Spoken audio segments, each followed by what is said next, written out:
Marilah kita berdoa sebelum merenungkan firman Tuhan. Terima kasih ya Tuhan untuk kesempatan belajar firman-Mu. Tolonglah kami supaya kami hidup dalam ketaatan kepadamu. Amin. Renungan Harian Keluarga Sabtu 9 April 2022. Markus pasal 15 ayat 12 hingga 15. Pilatus sekali lagi menjawab dan bertanya kepada mereka, "Jika begitu, apakah yang harus kuperbuat dengan orang yang kamu sebut raja orang Yahudi ini?" Maka mereka berteriak lagi katanya, "Salibkanlah dia." Lalu Pilatus berkata kepada mereka, "Tetapi kejahatan apakah yang telah dilakukannya?"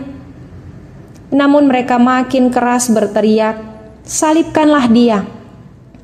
Dan oleh karena Pilatus ingin memuaskan hati orang banyak itu, ia membebaskan Barabas bagi mereka, tetapi Yesus disesahnya, lalu diserahkannya untuk disalibkan.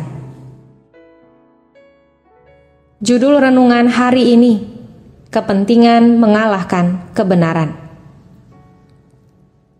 Memulai perenungan firman Tuhan ini, ada satu pertanyaan bagi kita, yaitu bagaimana perasaan kita saat tahu bahwa orang benar dan tidak bersalah dihukum?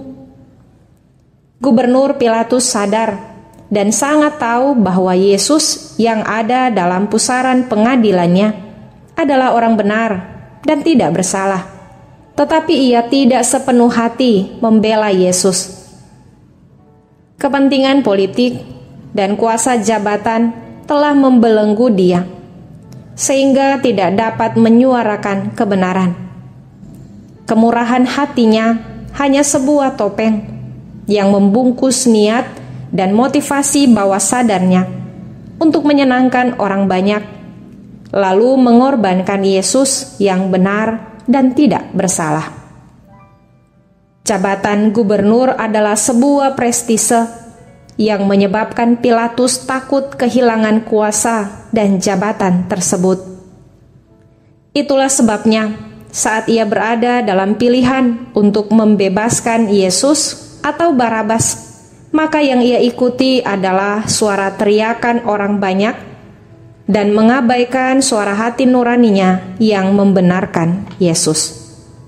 Pilatus yang punya otoritas untuk memberi keputusan siapa yang akan dibebaskan, justru mengabaikan hak prerogatif itu, dan ia lebih mengikuti teriakan orang-orang yang berpihak pada orang jahat demi langgengnya sebuah kedudukan. Demi kepentingan, Pilatus tega menyalibkan kebenaran. Belajar dari bagian Alkitab ini, marilah kita menjadikan Yesus sebagai model yang menjadi teladan untuk menyatakan kebenaran melalui sikap hidup kita yang berkenan kepadanya. Baiklah kita menghindar dari sikap menyenangkan yang salah dan mengorbankan yang benar. Serta janganlah kita memiliki motivasi yang tidak tulus dalam menolong orang lain. Jangan kita dibelenggu oleh kuasa dan jabatan yang dapat membuat kita bertindak tidak benar dan mempermalukan Tuhan. Tuhan Yesus kiranya menolong kita untuk menyuarakan kebenaran. Mari kita berdoa. Ya Tuhan, jadikanlah kami, pribadi dan keluarga, yang selalu melihat dan melakukan teladan-Mu dalam menghadirkan kebenaran di setiap langkah hidup kami.